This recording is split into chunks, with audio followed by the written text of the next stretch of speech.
What is faith?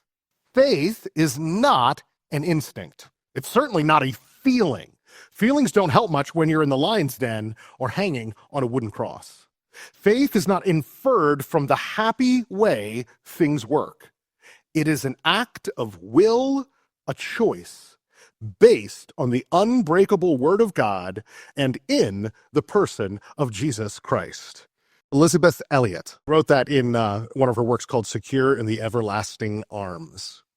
And I thought that was just such a beautiful description of faith, and not just beautiful, but powerful. It is all resting in what we have revealed in God's word and what we see and experience in the person of Jesus Christ.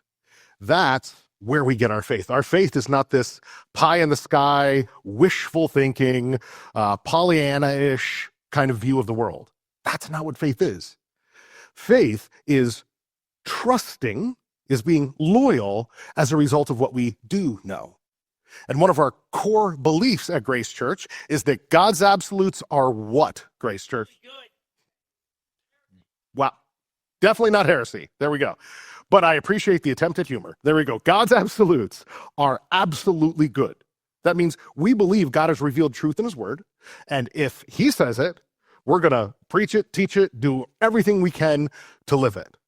And so we're basing our faith on something that is, one degree or another, objective. It's out there, and we let that be the standard. But it's not just, faith is not just a simple math equation as much as we might want it to be. The adventures that we go on in life, our adventures of faith, we would love on one level to be 2 + 2 = 4. You don't have to believe it, you just know it. But, first of all, I think that would end up being pretty boring. But on top of it, that's just not how faith works.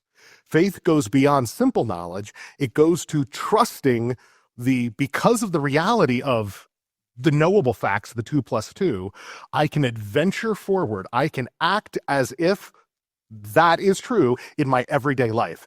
And for us, we base that on Jesus. Because there are things that I know are true about Jesus, that means I can live, I can act, I can engage in certain ways now. I can be loyal to him because he's proven himself worthy.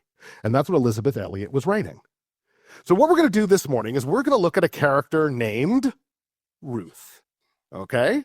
We're looking, there are going to be, I think, 3 different ladies as part of our 9-week series that we're looking at, and Ruth is the first one. But the big picture, and if you're following along in your little pamphlet note-taking things, this would be in there as the big idea for today. What we're doing to say, this is kind of the guiding principle we're going to work under as we look at the story of Ruth, is that God can redeem paths you would never choose. Don't miss it. I think that's really important. God can redeem paths that you would never choose. You know what? We can look at that and go, okay, that's good, but I don't like that. I'd rather he redeem all the paths that I do choose. And I want to just be able to choose everything and choose what I like. So, and it's not wrong to want what you want. I get it. But so much of life, we end up in places, down roads that we would not have on our own chosen to walk down. Can you think of a time in your life like that? Whether it was with yourself or someone you loved, maybe something happened with a job situation that you wouldn't have chosen to go down. Maybe it was someone close to you who started making some poor life decisions. Maybe it was a health scare of some sort or another. Whatever it was, you're down this road and you're like, how did I get here? I never wanted to be here. And that's where this truth comes in. That's where this piece of what we see from Ruth's story, we see that God will redeem even there. And that word redeem is the idea of buy back and restore. So regardless of how you got down that road that you don't want to be at, regardless of where you're at today, whether it was your choice, someone else's choice, something completely, there's a cost associated to getting off that road. And God is willing to pay that cost. And God is willing then to restore you back to where he wants you. Sometimes it means you stay on that road. Sometimes it means getting you a different road. But regardless, you can trust the one who will redeem the path that you never would have chosen. And we're going to see that here in the story of Ruth. So what we're doing is each week, because I only have a limited amount of time to teach. We're giving like short 3 to 4 minute kind of video overviews that we're writing to give you a sense of who Ruth is. So I'm going to invite you to listen as we hear kind of the story of Ruth that's played out through the book. It's a 4-chapter book in the Old Testament to give you a sense of who she is and what she did. Ruth's story begins in the days of the Judges, a spiritually unstable season in Israel's history, when the Bible describes everyone doing what was right in their own eyes, a time of moral relativism and justification of selfish endeavors. A terrible famine drives a Jewish family, Elimelech, Naomi, and their 2 sons away from Bethlehem and into Moab, a land that had a long and complicated history of tension with Israel. What begins as a desperate attempt to survive quickly becomes a season of deep and complicated grief. While in Moab, Naomi's husband dies. Her sons marry Moabite women named Orpah and Ruth, but then both of her sons die as well. Naomi is left without a husband, sons, or security, and Ruth is left as a widow in a world where widows were often profoundly shamed and vulnerable. The adventure of faith in Ruth does not begin with confidence or clarity. It begins in explicit loss. When Naomi hears that the Lord has visited his people, once again bringing restoration and food, she decides to return to Bethlehem. She urges Orpah and Ruth to remain in Moab, remarry, and rebuild their lives among their own people. Orpah does eventually return, but Ruth refuses to leave Naomi. Her words in Ruth become one of the clearest declarations of loyal commitment in Scripture. Ruth chooses Naomi's people, Naomi's future, and, most astoundingly, Naomi's God. When Ruth arrives in Bethlehem, she enters as a foreigner, a widow, and an outsider. She has no wealth, no status, no guarantee of acceptance. However, instead of collapsing under the weight of despair, she goes to work, gleaning in the fields, gathering leftover grain behind the harvesters, a provision God had built into Israel's law for the poor, the widow, the sojourner, and the vulnerable. Even in this, we see God's own heart for those in need and how he desires for his people to care for others. By providence, Ruth comes to the field of Boaz, a worthy and faithful man from the clan of Elimelech, Naomi's late husband. Boaz notices her, protects her, provides for her, and speaks blessing over her. He does not exploit her vulnerability, but intentionally shields her from harm and hunger. He honors her faithfulness. Through Boaz's kindness, Ruth begins to experience the tangible mercy of the Lord. As the story unfolds, Naomi recognizes that Boaz may be more than a generous landowner.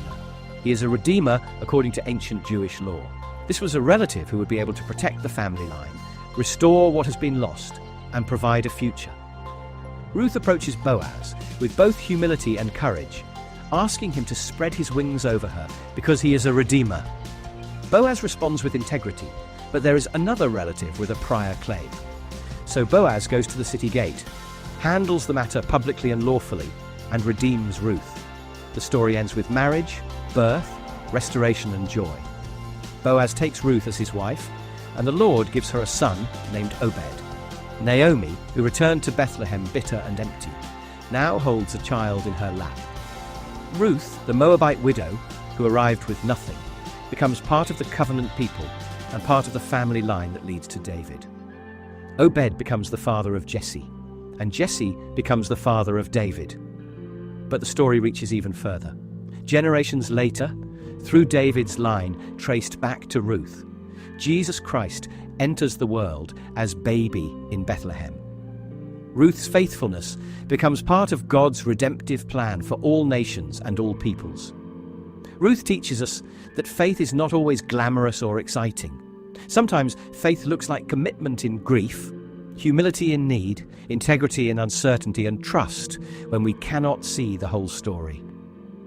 Her life reminds us that steadfast commitment to the Lord, tangible steps towards the one who redeems us and who promises to walk with us. These matter most because God meets ordinary faithfulness with extraordinary grace and unwavering love. So that is a fairly quick overview of those 4 chapters. Now, I don't know if you've heard the story of Ruth before. If you have, you're like, whoa, there's a bunch of details that were left. Yes, because that was just an overview. What we're going to do is we're going to zoom in to kind of three parts of the story that you just heard and look at them from where we find them in Scripture. We're going to actually look for the longest part at the first section, which will be the shortest section that we look at. So if you're thinking, man, he's really leaning into this first point, yeah, it's intentional. The first point is going to be the longer one. But I think it teaches us something like you heard in there, that how Ruth responds when she's given the opportunity to stay in her homeland where she had family and familiar culture and all those things, or to travel back to a place where she was going, it was going to be a rough situation. It was not going to be easy. Her response there gives us a beautiful picture of what faithfulness, what fidelity amongst people, but even more importantly, between us and the Lord really looks like. So we're going to lean into that a lot. And first, we're going to see that faith does refuse to turn back. Faith, if we are being authentically faithful in a biblical sense, that means that it is a forward-moving state of mind.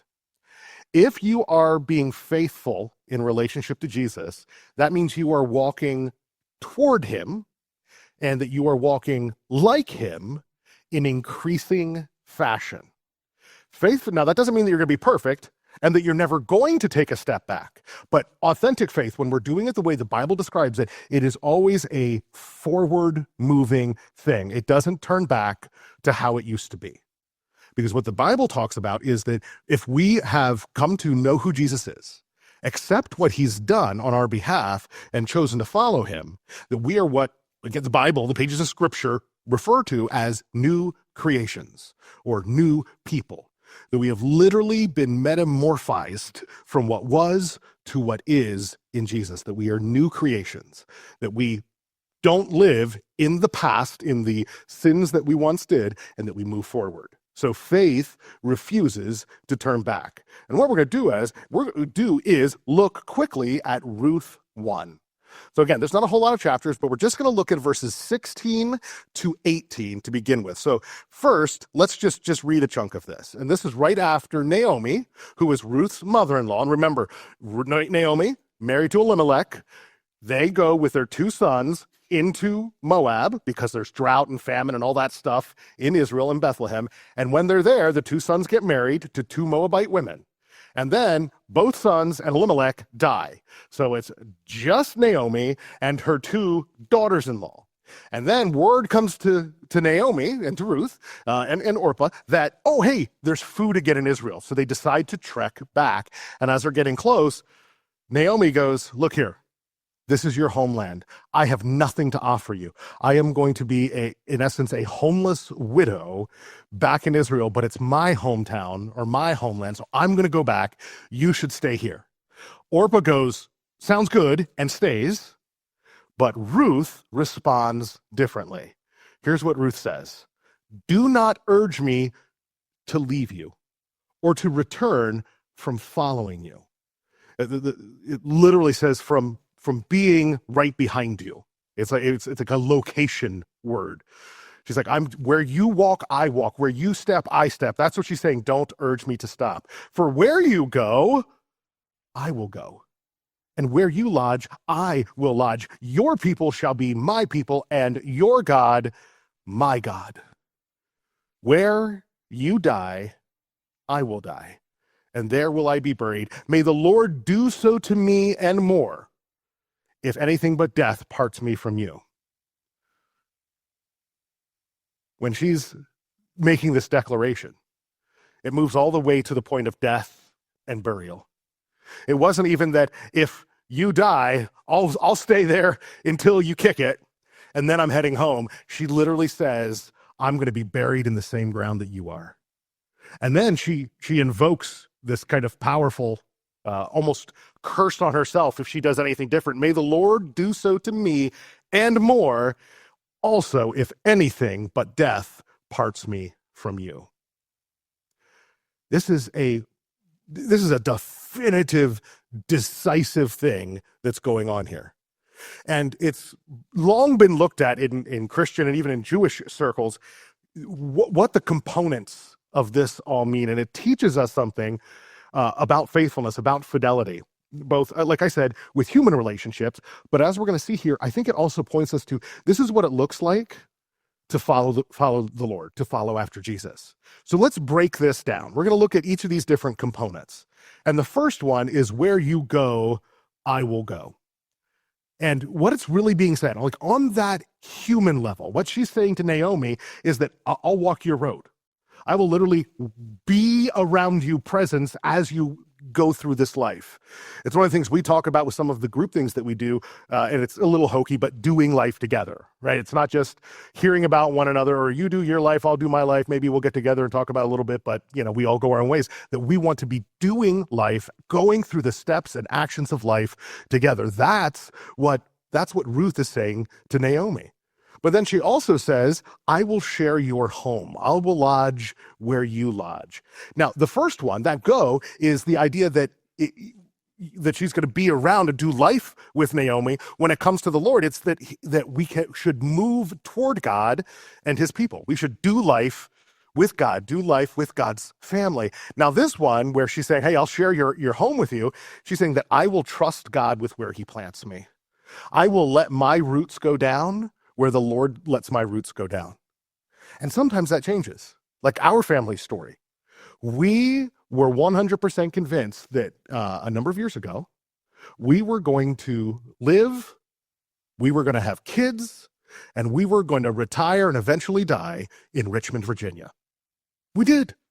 Because the Lord had called us down there. Clearly, we were serving a church down there. We bought a house, and it was such a cute little Cape Cod. I think it was our favorite house we ever owned. It was so much fun. It was too tiny. We couldn't have had all our kids there, but it was fun, okay? We loved it. We thought that's where we were going to be. And that was good. But then God called us. He called us somewhere different. He called us about 12 or so minutes down the road to New Holland. And we were there for 5 or 6 years, and we were convinced that we were going to live, have the rest of our kids, and then die in New Holland. And God had called us there, and we had wonderful, beautiful, successful ministry and life and friends and all the stuff. We had it. We loved it. And that was good, and that was right, because God had planted us there. But then something funky happened 7 or 8 years ago. This spunky little upstart church in Ephrata said, hey, come hang out with us. And my initial response was, no, I'm good. I've got a church I love. It's wonderful. And then I was asked to pray about it. And you can't really get away as a pastor and go, no, I won't pray about that. So I'm like, fine, I'll pray about it. And so quickly the Lord was like, yep, this is where you're going to plant. And so we uprooted, transplanted, and dropped here in Ephrata. And we have been here longer than in any previous church, and we have no plans, dreams, hopes, aspirations to do anything else because we love it here. This is our family. This is where God has planted us. But the stories of life sometimes are you plant and you don't move for 50, 60, 70, 80 years. Sometimes it's a little shorter than that. But regardless of where it is, there is a contentment that we will lodge where God has lodged us. When he is leading the way, we will trust him with where he plants us. This is part of what Ruth's declaration tells us. But then we also see that she talks about people, right? That and your people will be my people, where she's saying, I'll join your community, Naomi, where you live, the culture you're a part of, I will be part of it. Well, the God word end of that, and yes, I understand God word isn't an actual word, I made it up, but God word, that direction moving towards God, this is talking about belonging to God's covenant family. That's what she was rejecting. She was rejecting her family of origin because it stood in opposition of her walking with God's family. Now, we usually don't have that clear defining that we have to cut it off, but it does move a sense of loyalty, which we're going to see with these as her statement continues to build. It does talk about belonging to God's family, to God's community. The fourth one is then directly to God himself. It is clear cut, and this is where the loyalty comes in. She tells Naomi, I will reject my pantheon of gods, which her culture had many gods that they would serve, and it was kind of like a buffet, right? You go to a buffet if you have children because they're wildly picky and their choices change all the time, so you can never make them happy. So you go to a buffet, you just pick what you want, right? You make it easy. Well, the Moab area, the Moabites, they had a smorgasbord, a buffet, as it were, of deities that you could pick from. And you kind of picked the one that you inclined more towards. And what she was choosing with Naomi was to forego all that and show full and final loyalty to God. She was saying, I will embrace your religion, your God, your deity. And to follow God does mean that. It is a shifting of loyalties. That's a tough one. We tend to like to layer God on top of our culture, on top of our preferences, on top of kind of what I already want, as opposed to saying, wait, I've seen you revealed for who you are, in your glory, in your beauty, in your majesty. And as a result, you deserve my loyalty. You deserve my allegiance. And I give it willingly, gratefully, because of who you are and all you've done. But that is a distinctive shift. You cannot go from being a Jesus-following person, from not being a Jesus-following person to a Jesus-following person. You cannot go from being not a Christian to a Christian without this specific pivot. You're not doing anything other than accepting something that's already been done. But without it, you can't make that, you can't bridge that divide. But once you bridge that divide, then that does change how you start living, how you respond. It's a full and final loyalty to God. But she goes on and says, you know, where you die, I'll die. She said, I'm going to remain with you to the end. And we see that with Naomi, but the overlay with our relationship with God is that we will give our whole life, my whole future, whatever's to come, to God. My wife repeats this to me fairly often, that if I'm going to trust God with my tomorrow, I have to trust him with my today. But it also works the other way. If I'm going to say I follow him now, I have to trust him for tomorrow. I can't be a Jesus-following person. I cannot follow God and go, well, yeah, but I need to control the future, or I will set the direction here. If I'm going to really be following Jesus, I have to say, you get that final say of all things. And that's, again, an orientation shift in our brains. But her final one, then, is that she's going to be buried. She's like, I'll belong here forever. Not just till you kick it, but this is now all in who I am. It is a final shift of identity. It is, I am no longer known by what I was. I am now known by this. And the overlay then to God is that I'll find my identity in God and his ways, in his promises, in who he is and what he's done. This shift that Ruth shows in her relationship with Naomi is a picture of what does it mean to truly turn your life to follow after the one who made us, the author of all things, the creator, the sculptor of reality itself. This is what it means to have action oriented in light of the loyalty we have to him. And it goes back, if you've been tracking through some of our message series, and it's amazing that we're already halfway through 2026 as of this week, that we started with the idea of allegiance. That's kind of our picture for the year, that we as Grace Church need to be those who show allegiance to God. That's what we've been called to do, and that's going to have to filter through what we say, what we think, what we're about in our daily lives, in our community, as a church itself, as a whole body, that we have to be showing allegiance to God. And we see that here in Ruth's life, that she made a epic faith journey, an adventure of faith, where she turned from what she was to what God designed her to be. And we see this right here at the beginning of Ruth. And we get back to the story. He said, if anything but death separate me, this whole laundry list of things.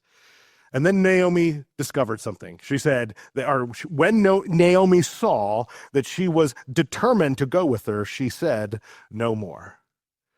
And this word here is like reasoned decision. It's not just like, Ruth is kind of being stubborn. She's been a little pig-headed. No, this word is, it had been thought through, concluded, and signed on the bottom line. Ruth had said, this is now the shift. My identity is different. You have introduced me to the truth, and I am now about the truth. That's why we said that faith refuses to turn back. Ruth had every chance to turn back. Her mother-in-law was like, seriously, go with your sister. And once her sister went, and Ruth was still tailing along, Naomi's like, don't you see your sister left? Go with your sister. And that would have been easier. It would have been easier for Ruth to go back to what she was comfortable with. But she pursued the truth. She pursued the right thing. And that gives us a picture that faith refuses to turn back.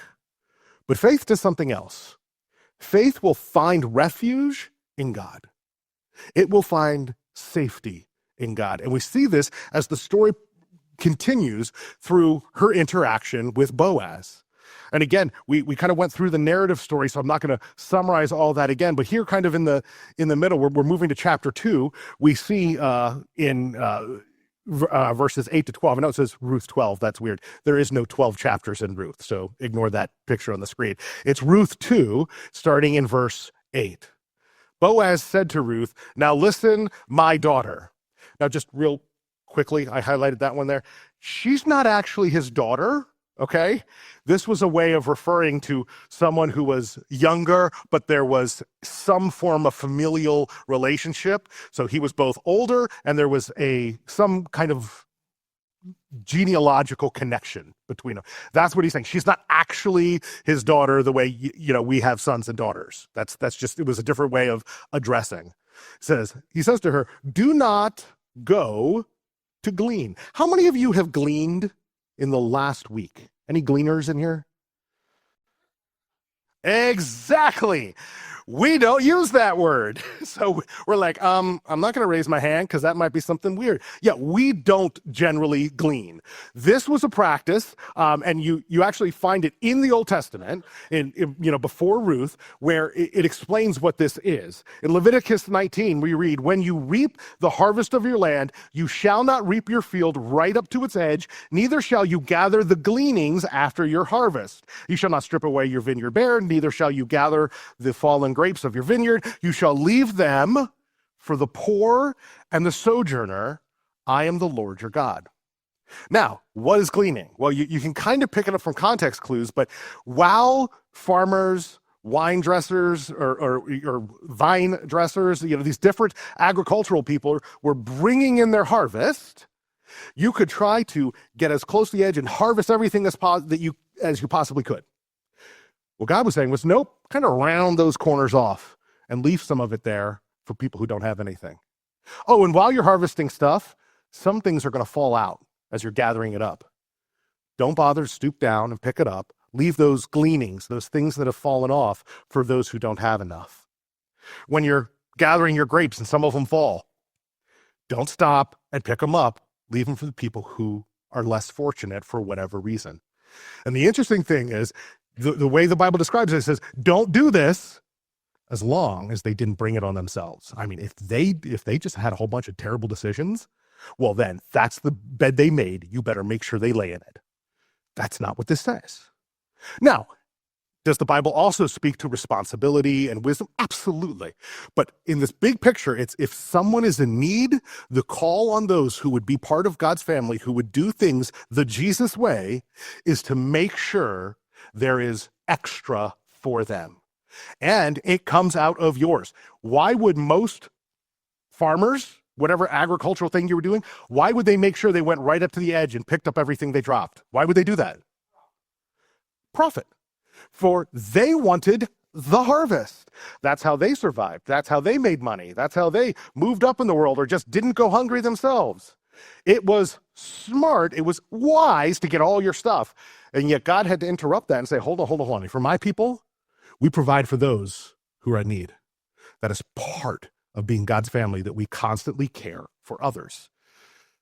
Now, He continues, he says, do not go glean, don't find another field where they left these things for you to pick up, or leave this one, but keep close to my young women, the people that I employ to be out and doing things in the field. Stay close to them, and let your eyes be on the field that they are reaping, and go after them. Have I not charged the young men not to touch you? See, the idea of your eyes on the field relates to this one, which is commanding the young men not to touch you. Because do you know what at this time most women would be doing while they were out there? And oftentimes it was women, whether if they were widowed, divorced, that kind of stuff, where they didn't have a means of making money, they would be the ones gleaning in the fields. Do you know how they would glean? They'd be looking over their shoulder, picking up, and making sure that no one was coming to run them off, to harm them, to take advantage of them. Those were things that happened. So they had to keep an eye on their surroundings and try to pick through what was left over in the field, which was actually hard work because it wasn't like a full sheave or anything like that. You had to kind of find it amongst all the other things that were chopped down and strewn. It took work. And he's saying, yeah, don't bother looking around. I've made sure that you will be safe. And he goes on to say, and when you are thirsty, go to the vessels and drink what the young men have drawn. Again, he is putting her needs at his expense, because there were people whose jobs in this whole economy was to go and fetch water. They would go to wells, they would go to streams, and they would be constantly bringing back and forth water for the employees, for the household. He's saying, yeah, I've made sure this water is here, and my people are going to drink. You drink that. Whenever you're thirsty, you go over and get it. She had need, and he was going to meet it. Now let's keep reading. He says, then she fell on her face, bowing to the ground. We don't really have a contemporary picture of this. We don't do this often. Okay. If you want to come up here, son, I'll allow you to demonstrate. I didn't think so. But at this time, there were very physical ways of communicating things. And this means that she literally got down on her hands and knees and then stretched herself out with her face touching the ground and stayed like that as she talked. This was to show humility. This was to show deference. It's an amazing picture. She's not going, well, that's right, Boaz, you better recognize. You got a catch here. I deserve this. Have you seen this? This is not what Ruth does. There is instant humility. And she said to him, why have I found favor? Very interesting word. This word is often and usually associated with how God treats us. In the New Testament, it's often the word grace. It's where we get the name for our tribe of churches, the charis fellowship. That's the Greek word charis for grace, which means grace, unmerited favor, gift. That's what charis means. That's what this Hebrew word has its equivalent in the New Testament language, the Greek language of charis, of grace. She's recognizing what you're providing me is not something that I've earned, but it is your kindness being poured into me. And then she goes that you should take notice of me since I am a foreigner. She is saying that this is not coming as a result of how awesome I am. She is willing to admit, to recognize, and to humbly accept grace. So this gives us a couple lessons. Okay? Faith does find its refuge in God, and that refuge is grace. That is what we shelter ourselves under. And it's something we should show. We should be showing favor to those, not just those who deserve it, right? But to those who need it. And there's a difference there. Here's the tough part. If we show grace to those who need it and not those who deserve it, it's going to cost us to do that. Grace is never free. Grace costs the one who gives it. You can't earn it or it's not grace.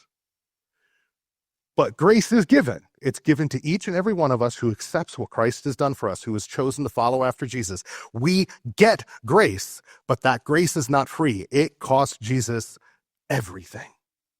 And he gave it willingly.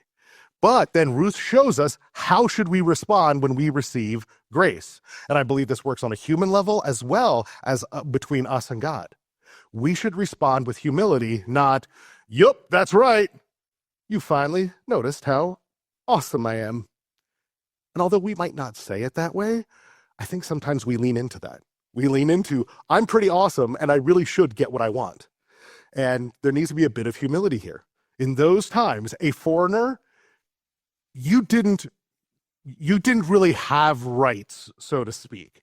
Now, in the Jewish society, you were supposed to.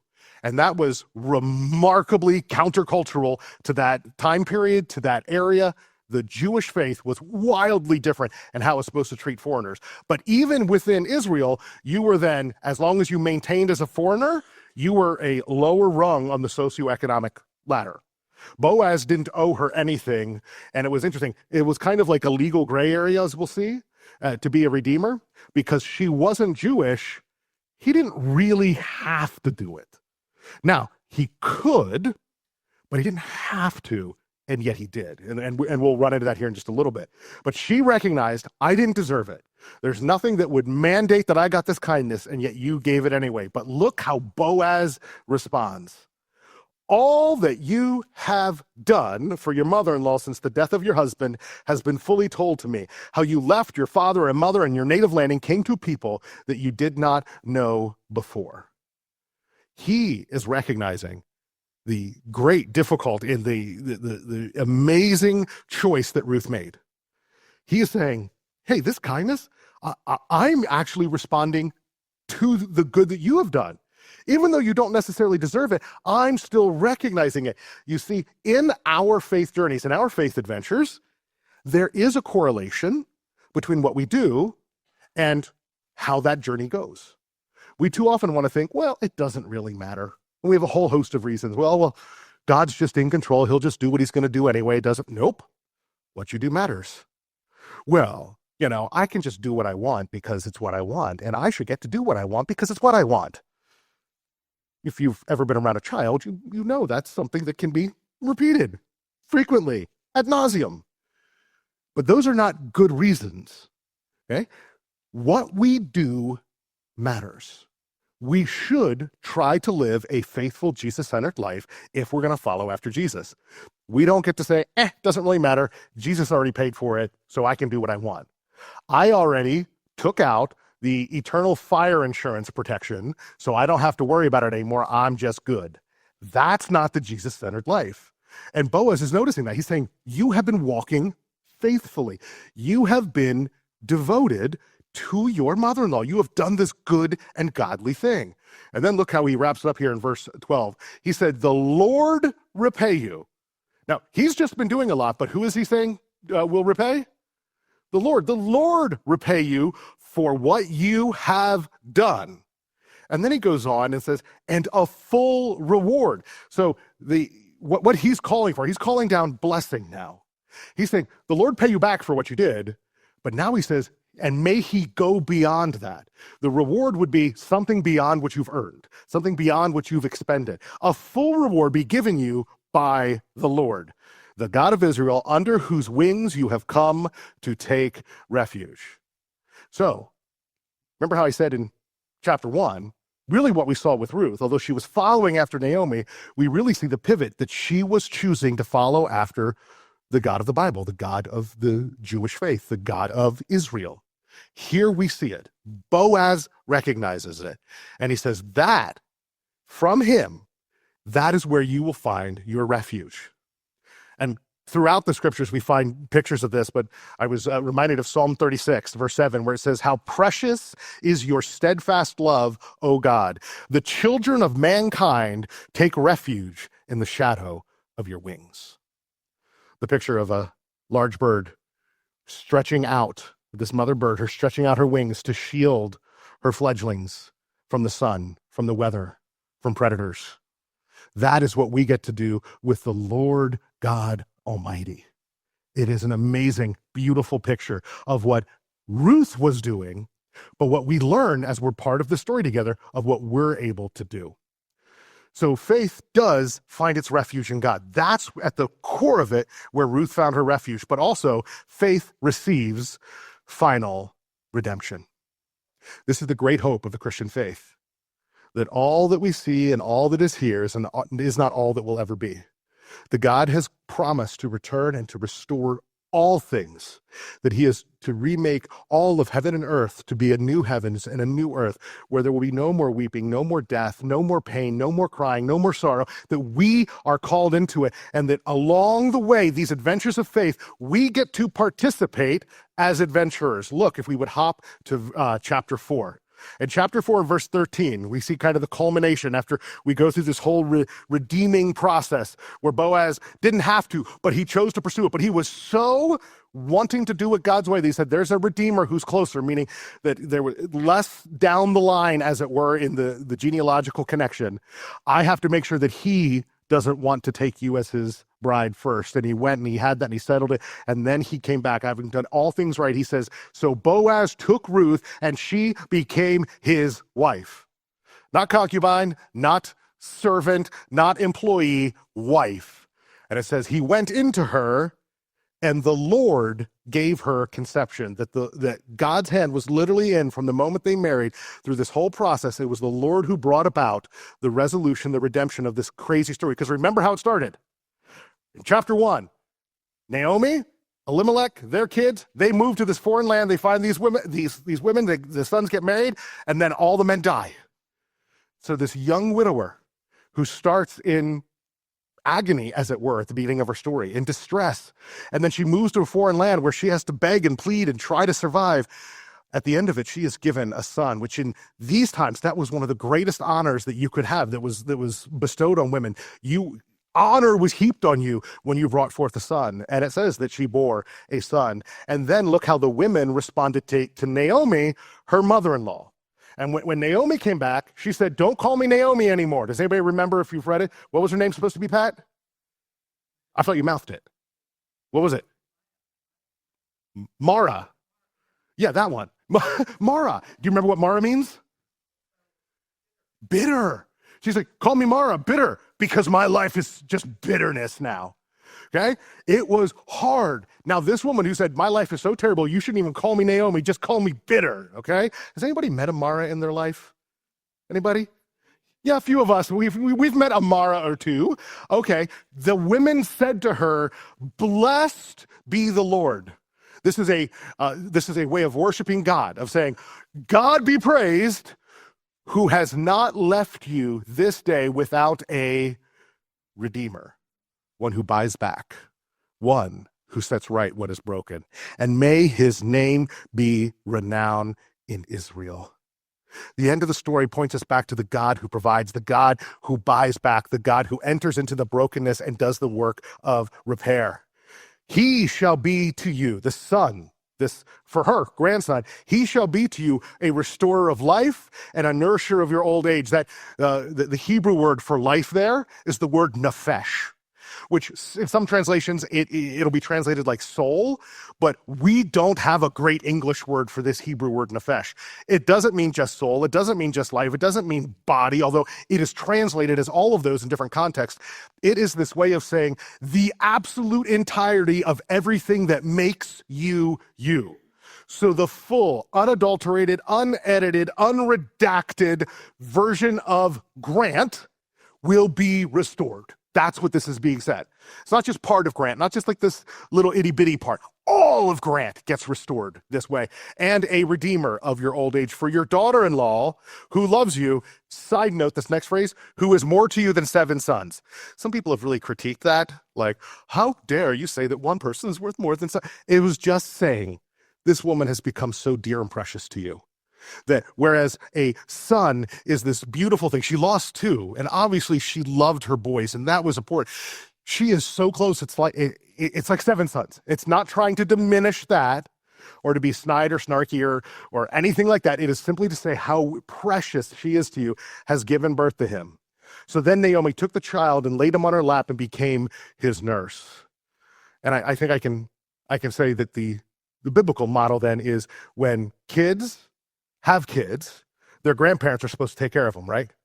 Is that what that means? Yeah. Yep. Harold, is that what that means? Yeah, okay. Harold agreed. Okay, so Dad, you're taking the kids home. All right, there we go. Good. All right. No, but she was obviously, this was important. She was involved in this. And let's see how it ends here. It says, and the women of the neighborhood gave him a name, which is interesting. The community named this child. A son has been born to Naomi. They named him Obed. He was the father of Jesse, who was the father of David. And this is kind of where we're wrapping up with Ruth's story. You see, Obed, father of Jesse, father of David. Do you know who down the line, generations upon generations, comes from David? Who David is the great whatever grandfather of? Jesus. This Ruth, who was a foreigner, a Moabitess, who married an Israeli who had left his home because of famine and drought and terrible situations, who then died. She becomes a widow, which would have been in the bottom of the pecking order for any culture of that day. Even in Israel, they had to have special laws to try to help you because it was going to be rough for you to even survive. From the lowest of the possible situations, she is raised up, given a son in a remarkable, beautiful way, and is included in the very lineage of the Savior of the world. In fact, she is named in the genealogy of Jesus, which, by the way, this is how countercultural the Bible was. You never named women. I'm not saying this is right. This is just how they did it. You never named women in these ancient genealogies as part of it. And yet the Bible references a multitude of women. So the Bible is already saying, we're going to flip everything on its head that you think you know. But this woman was a devoted wife, a devoted daughter-in-law who became a matriarch, a founding mother of an entire kind of people group that led all the way down to Jesus Christ himself. Faith received its final redemption. Ruth received that final redemption in that son. And we benefit from that final redemption with our final redemption, Jesus. You see, God can redeem paths that we would never choose. And I don't know what path you're on. And right now, your path might seem smooth. Maybe it's a little bumpy. Maybe there's some potholes. Maybe there's some sketchy characters trying to snag your wallet from the side. Maybe your path don't look like a path. You think you're lost in the middle of a forest with creepy animals, howling in the night, or all you see is desert around you. I don't know where your path is, but God can redeem you. God wants to redeem you. And for everyone else at the same time. So I'm speaking to each of you as an individual, and then I'm talking to us as a community. It is our job for one another to be active participants of that redemption with one another. We're called to be part of the plan. God enacts his will through our hands and feet. Now, does he also work in remarkable, mysterious, miraculous ways? Hands down, yes. But his normative way of functioning is through his church family. God restores what's broken. Don't miss that. Whether it's you, whether it's someone you love, whether it's a situation, God does restore what's broken. Now, he doesn't always do it in our timing. He doesn't always do it the way we want. But God does. That is the whole, I said it before, meta-narrative. The overarching story of all the Bible is God going, here, I made you. It's perfect and wonderful. And we went, ha, broke. Now God has been spending all of our recorded history working to restore that brokenness. He established it and grounded it in the person and work, the death, burial, and resurrection of Jesus Christ. And he continues that on through his people, through his church, and will one day fully culminate that. That is God's mission. That is what God has called us to. That's what he's about. God restores what's broken. So I want you all, in light of that, to do something. Each week, I ask you to do something. Last week, do you remember what I asked you to do? Martin, I asked you to pray, to act, and to tell. See, I gave you a pat last week, even though Pat couldn't be here, okay? I was really proud of that, but then Pat couldn't be here. So I told you to pat, pray, say, God, what do you want me to do with this story of Abraham and this story of faith? I wanted you to decide on what that action was going to be and do it, and to tell someone so that they could keep you accountable to make sure it happened. And I said, I'm asking you to do it this week. I will say, I talked to a few people, and every person that I talked to, when I said, hey, did you Did you do something this week? Did you pat? The people I talked to all gave me the stories that they did. I hope that's true for all of us. Now this week, again, in light of a story of faith, what do you think I'm going to ask you to do? I'm going to ask you to pray. Ask God, hey, how do I need to be devoted to you? How do I need to reflect the story of Ruth, who, even though she was on a path that was not fun, she remained faithful? How are you asking me to do that right now? In the ordinary, because that was so much of what she did, the ordinary, the everyday. It wasn't flashy. She was just going out to a field and trying to pick some grain so that she and her mother-in-law had something to eat. I'm going to ask you to pray. I'm going to ask you to act. And I'm going to ask you to not tell. Don't tell. Last week, the idea I was encouraging you to tell was the idea of accountability. Because sometimes we come up with stuff and it's a real good idea, but we just struggle to get over that last little hurdle to complete the race. So I was asking you to have some accountability. This week, I'm going to ask you to say, God, what's that quiet thing? What's that subtle thing? What's that everyday faithfulness you're asking me to do? And I'm going to do it without letting anyone know.